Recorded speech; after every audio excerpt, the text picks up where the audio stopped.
Bonsoir! I'm Mademoiselle and Sassidizium Chanel.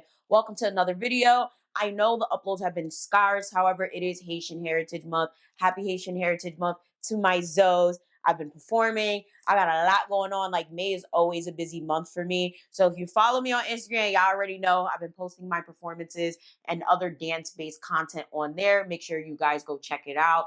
But we're back into it. I'm going to bulk film today, so I just have stuff that's ready to go out. As you guys can tell by the title of this video, this actually wasn't going to be part of my regular scheduled programming, but this just came on my timeline.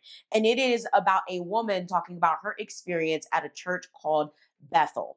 Now, what's very interesting is I feel like we don't have enough discussion about A, why people stop going to church, B, why Black people have their own churches, C, why different ethnicities and cultural groups have their own churches, because honestly, there's a reason for that.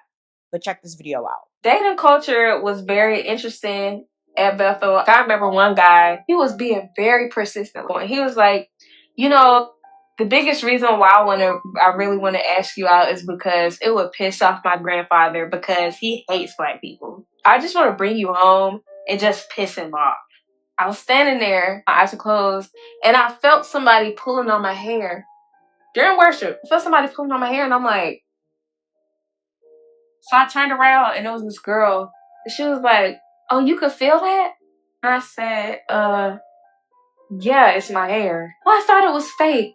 But I was like, don't you ever, mind you, this is during worship. I was like, would you like it if I came over just pulling on your hair while your eyes are closed and you're in a vulnerable position worshiping? Everybody looks at me around and they're like, hey, like petting me, hey, it's okay. You don't have to be upset. You don't have to be mad. Am I crazy? I was leaving a revival group and this girl, white girl, comes up to me sobbing. I'm talking about shaking, crying. And she was standing with two other white women. And they were like, go ahead, go ahead. Can I have a hug?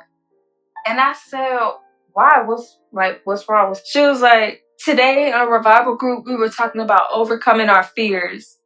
And I'm very scared of you. I've never spoken to this girl. I didn't know this girl existed. She literally was when I say you shaking red, two girls were holding her. One on one side, one on the other side. You want to hug me because you're scared of me? I said, what are you scared of? You're just very intimidating, just a scary person. People that she was with, they started encouraging her. This was very difficult for her. We're just so proud of her. And they're looking at me like, let her hug you. And I was like, no. All I gotta say is I would probably whoop somebody's ass in that church. Now, of course, comment down below, what have your experience has been with church as a whole? Whether it's a Black church, white church, Hispanic church, whatever. Like, I'm very, very curious. But also, I want to know what you guys think about what she said and what her experience was, because I found this interesting. Like, I never really thought of the experiences of like a white person going to a Hispanic church or a Black person going to a predominantly white church and all these other things. Now, let me just tell you, right? If you guys are not aware, this is your first time seeing me, I grew up Catholic. I went to a Catholic church, got my first communion, never got confirmed. And the reason for this is because honestly, I don't really feel like I belong to any religious sector. And my parents never forced me to do anything regarding my spiritual relationship with God or anything else. As a matter of fact, my dad is a voodooist and my mom is a devout Catholic. So although their spiritual ideologies don't necessarily align, my parents never really shifted me to any preferred religion or ideology, which I deeply appreciate because I've heard horror stories. And part of a lot of these horror stories is their parents forcing them to go to church, and then they developed a toxic relationship with church, God, etc. And then you have people that, you know, they do become devout Christians or Catholics, etc. And then, you know, they end up demonizing and denouncing other people's religions. My parents never forced me, but they also allowed me to go to so many different churches. I've been to so many different types of churches, and I'm not just talking about like for 1 or 2 Sundays. I'm talking about like for months at a time, for years at a time. Adventist, Pentecostal, Catholic, Jehovah's Witness. Like, I've been to so many different churches and have absorbed so many different types of ideologies that I think that's part of why I started this channel. It's part of the reason that I am who I am today. It's very interesting because eventually I ended up going back to the Catholic Church for an extended amount of time, like at least like 10 to 11 years where I served on youth group board. I ended up being the choir director. I was public relations officer, and then I ended off as choreographer. If you guys don't know about those stories, check them out. Hopefully I remember to link it down below, but there were some interesting stories because like, yeah, that I ended up leaving and they tried to kick me out. And the only reason was because they had me fucked up. Like it's a long story. Again, check it out down below. Fun fact, I still talk to everybody in my church for the most part who talks to me.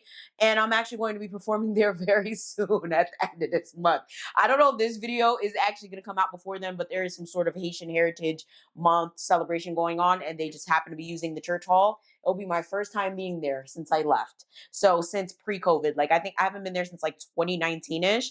So it's going to be an experience. I know people are going to be very shocked to see me there because although I still talk to a lot of people in church, I don't go there. My mom has been there, a few times, but even she doesn't feel comfortable going to the church after what they did to me. And just there's a lot of underlying things. Like if I were to start a series on church drama, I'd hit 100K tomorrow because like it's a lot. Like the tea is tea, okay? And I think that's something that needs to be addressed, right? I feel like church should not be a place that is full of tea and drama. I think it should be a peaceful place for spiritual worship and your spiritual connection with God. And for as long as I can remember, okay, I've always seen church as a drama filled place because every single church that I've been to was full of drama. And I honestly never 1,000% felt safe in church. And that might sound crazy, but a lot of you guys might also relate to it. It's like as comforting as it can be, right? You have the people that you know, the people that you worship with, the food that you get a lot of times after first Sunday or every Sunday, depending on the church that you go to. You get that chance to relax, decompress, pray. I feel like a lot of us have similar experiences to where we've been to churches that have just been extremely drama filled and it's just become extremely uncomfortable. Like I'll tell you right now, some of the worst relationships I've had have been with men in church or men that I met in church. Some of the worst, craziest stories that I have actually were church based and started in church. So it's really interesting. And I feel like low key, I have some sort of like traumatic relationship with church, which is probably why I've never really cared to go back there. Like I'm not completely opposed to it, but it would be very hard for me to mend that relationship. But I'm gonna tell you one thing, of all the churches that I've been to, every single one of the churches I've been to has been Black or Haitian. Okay, like they've been Black American churches or Haitian churches. I performed in so many different churches. I've participated in so many different masses and services, and they've all been Black based. I have zero experience going to white churches. Even the Catholic church I've been to, it is a Haitian Catholic church. They do have a white mass. Okay, they do have a Hispanic mass. I've always stayed in my Haitian lane. All right. So it's very interesting to see that there's actually Black people that go to non-predominantly Black churches. Now, I understand that that's a thing. Like, I'm not slow. I'm not, the type of person that's going to sit here like, well, I didn't know that Black people went to white churches. But I am very curious right now. I know a lot of us like to lie and say we don't see color and, it shouldn't matter the races and ethnicities of people in regards to who you worship with, but we have to be fucking for real, right? When it comes to sacred and intimate spaces, I do believe that there is a difference. I'm not gonna say, oh, if you're Black, just go to a Black church. If you're Hispanic, go to your Latino church. I'm not gonna say that, but I will say there is a level of comfort there, and it goes without saying that I personally would not go to a white-based church due to this girl's experience. Also, just in regards to what I've seen, like, and how a lot of them act, especially in certain intimate spaces. Every church I've been to, everybody has been Black. Okay, like either Black American or Haitian. So it's like, it's very interesting that it's like, it's very interesting that some people either don't have the option or just choose to go to, more mixed churches. Like, you have the non-denominational churches. Like I was thinking about going to a non-denominational, but still it's one of those things where I don't know. Like personally, I just don't feel comfortable. I have a lot of trauma with church. It's always been like a toxic place for me. So that's a me thing. But in regards to other people, like I'm very curious as to what your experience is and why you think a lot of people tend to stay to their own cultures, races, and ethnicities when it comes to church. That is one of the most segregated spaces that I've ever witnessed. And I think there's a reason for it. I don't think it's malicious. I don't know. I don't think it's malicious, but I do think it's needed. It's very weird because I think it goes without saying. Like when you go to these churches, when you go to any church, you'll see what type of church it is just walking in. You'll see if it's a predominantly white. You'll see if it's predominantly black. You'll see if it's predominantly Latin. And either you stay or you don't. But most of the time you're not, because you're not going to feel that comfortable. Like these spaces and these religious practices are specific to their culture. Like, for example, you have Ukrainian Catholic churches, you have Haitian Catholic churches, you have Latin or Hispanic Catholic churches. And yes, we're all Catholic, but we all do things a tad bit differently. And there's some nuances there. Like, it's not just, okay, I'm going to a Catholic church to get communion. I'm just going to find a Catholic church to do confession. Although technically you can do that, it's like there are different things behind everything we do. You go to a Black Methodist church, it's going to be different from like a Haitian Methodist church. It's not going to be the same thing. Most of us are segregated due to the cultural practices, right? But also it's comfort, right? And it's just something that we've always done. From what I understand historically, right? I went to college for broadcast journalism and I have my master's in public relations. And I'll never forget one of the classes that I did take in college was like Africana studies, or was it Black studies? It was something like that. And I remember we had a segment that talked about worship and intimate spaces and stuff like that. And we all know how slavery worked, especially when it came to the Haitian community. A lot of the slaves that came over practiced voodoo, right? And they couldn't do that openly. They were slapped with a Bible and they were told, like, listen, like, you better follow this shit or you're gonna die. So a lot of them still kept their practices, mixed in a lot of Christianity, Catholic saints, and things from here, there, everywhere. You had Irish slaves coming over, you had the Polish people coming over, you have all this different stuff coming over to Haiti that shaped the Haitian community to what it is today. And not just the voodoo community, but other communities as well, other religious sectors. So the way that we do things is going to be different from like what a traditional Black American church does it, right? Same thing with Hispanic communities. They have a similar background to Haiti. So many different types of cultures and stuff were blended. Even when it comes to the Black American community, all these people are being brought over, they're being slapped with the Bible, they're keeping their practices, dropping their practices, creating new practices. And while they're doing this, things are becoming demonized, right? Well, this is not pure Catholicism. This is not pure Christianity. This is not pure this. This is not pure that. This is, mumbo jumbo. This is demonic. This is problematic. This is ethnic. This is dirty. This is slave worship. And it's very interesting because this is what mainly led to Black people creating their own spaces. Besides the fact that obviously there were slaves and there were masters. Then you have the mulats, okay, or mulattoes. I understand it is a derogatory term now. However, back in the day, that's what they were called. You had them, you had the Native Americans, and then you had everyone in between. So I think because of all the segregation that happened back then is what really led to people being segregated when it came to worship, because we were segregated everywhere else. It evolved to more of us doing our own thing and just staying that way because only we can understand what we've been through and how we worship. And I don't think there's anything wrong with that. But I am curious, would you be open to going to a church completely different from your ethnic background? Personally, I would not. Because of what this girl highlighted in her video. And I realized as I'm getting older, right? Like, I think all of us kind of have a phase, especially as Black people, where we kind of don't trust white people. It's very interesting. And if you're white and you're watching this, please don't take it personal, because more than likely, if you're on my channel, you're not one of the type of white people that we're talking about in the girls video or that I'm talking about right now, right? A lot of us grow up with a fear of white people because it is instilled in us, or we have negative experiences with white people, such as what this girl was talking about. And then sometimes you stay angry and you just don't trust white people. Or sometimes it evolves and you start asking questions. And for me, it evolved and I started asking questions. And I started forging friendships with different white people. And the white people that I encountered, I never had any issues with, right? So for me, it was more of like an instilled fear. I went to school with numerous white people. One of my best friends is white. Shout out to Jess, okay? I literally went to her wedding recently. Y'all love that picture. Y'all love my wedding fit or whatever. But she's also Polish, so she's a little different. Like, there's a difference between like white American, like born in a deep South white, and then like European white. Like, white is white, but there's a difference. The same thing how there's a difference between a Black American and like a Jamaican or a Haitian, whatever. Like we're all Black, but you understand where I'm coming from, right? And one thing I realized, especially when it comes to everyone, okay, this is not even just a Black or white thing, is that a lot of us literally just don't know. Like, we don't know what we're not exposed to. We don't know what we don't have to deal with. When it comes to Jessica, Jessica was raised in Elizabeth. Like, she grew up in the hood. Like, she was literally one of the only white girls in my high school in Elizabeth.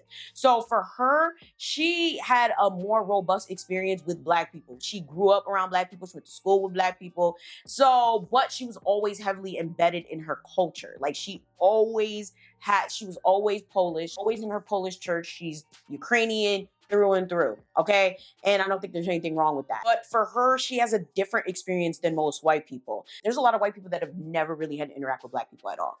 They live in their white neighborhoods, in the suburbs, with predominantly white kids in school, predominantly white churches, a predominantly white life. They never really get exposed to Black people till if they go to college. And sometimes that could be a negative experience, it could be a positive experience, but nonetheless, by the time you're 17, 18, 19, that's when you're finally having to interact with other people that don't look like you. So I feel like that's part of the problem. Like, a lot of us don't have exposure to each other. I grew up in Elizabeth, which was predominantly Haitian, okay, Black American or Hispanic, okay? The white people was just sprinkled in, like, the Portuguese, the Polish, all that. They was just sprinkled in. But for the most part, like, it was a melting pot. That's why for me personally, I don't feel comfortable being in a predominantly white or predominantly Black space, predominantly Hispanic space. I need to be in a mix. I like being in places where everybody look different, everyone has different backgrounds, because that's how I was raised. A lot of white people only feel comfortable with white people and they don't care to venture out. And I think it's the same with a lot of Black people that I've seen recently. I've never noticed this. Like, I always do that when it comes to white people. That's how they are. And that's why I kind of give them a little bit of grace sometimes until they say something racist and it's like, I will backhand you. But I be trying to be like, you know what? I understand. They don't understand. They're not used to, people that look like me. You got to educate, right? But I see a lot of Black people act like this as well, especially when it comes to the children I work with in these charters and stuff. A lot of them are not privy to anything outside of the hood. They're not privy to anything outside of their culture, their daily routine, their whatever. It's very interesting. Even the ones with money, like even the ones that kind of have like a little bit more than everyone else, like they just seem to be very like Black everything. And to be honest, I don't think there's a problem with that because, like I said, that's how the white people are raised. But I feel like being raised with just your own and not being exposed to others. So I'm talking about like not traveling, not having mixed spaces or whatever, leads to these types of interactions where, oh, I'm afraid of you because you're intimidating. That is fucking crazy. How is it that a young child, could come up to you and say they're intimidated by you and you don't even know who they are? That's scary. That's problematic. And that's something that I think we need to change by immersing ourselves with each other. We need to come together in different spaces, help us understand one another better, because this is unacceptable. Like the fact that all of these people are okay just touching her, pulling her hair, saying that she's scary, all that. Like, I think that's so scary. Like, and I think it's problematic and it leads to so many different things. It leads to racism, it leads to prejudice, it leads to like just so many behaviors that could be mitigated if we just understood one another and we saw each other as human, but most importantly, if we interacted more. Because a lot of the prejudice and the racism and everything comes from the fact that a lot of us don't interact with each other. The most we do is see each other on the bus or the train or, some people don't even do that. The most is we might just see each other walking down the street and we already have these preconceived biases and it festers into other stuff and we pass them on to our children, and I don't think that's okay. Like, I've seen a lot of like disturbing behavior, like even just amongst children, like in schools, and they're like, oh, well, she's white, she don't know that, or well, she's Black, of course she acts like that. And it's like, excuse me, watch your fucking mouth. Like, I'll be looking at these kids like, where are you getting this from? And they're getting it from us. They're getting it from the adults in their lives. They're getting it from their parents more so, right? So I am very curious as to what you guys think about that experience. I'm very curious as to what your experience was. And most notably, I want to know, would you be open to going to churches that had different groups of people, or just something completely different from your own. Like if you're black, would you go to an all white church? If you're white, would you go to an all black church? Personally, I've always heard white people like, yeah, black people churches be lit, they be busting, they be, I've never heard any white person say anything negative about a black church. But I'm very curious. So leave your comments down below. With that being said, thank you so much for watching. Thank you so much for being here. Make sure you guys like, share, and subscribe. Please follow me on Instagram. I'm really trying to hit the goal of at least 50,000 by the end of this year. So every follow helps. I do answer my DMs. Don't be afraid to reach out. Please don't hit me up, talk about some, can I ask you a question? Just ask the fucking question. I hate when people do that. I hate small talk. Just let me know what you want. You feel me? And I will answer. Get your merchandise, all right? You already know the merch shop has always been open. Shout out to all of you guys who have been purchasing. I appreciate it so very much. Make sure you guys like, share, and subscribe. Join the membership or the Patreon. I do have a Haitian voodoo series that I have been updating for the past few months or whatever. It's going to end soon, and then I'm going to make a new one. That being said, I'm going to see y'all in the next one. Bye!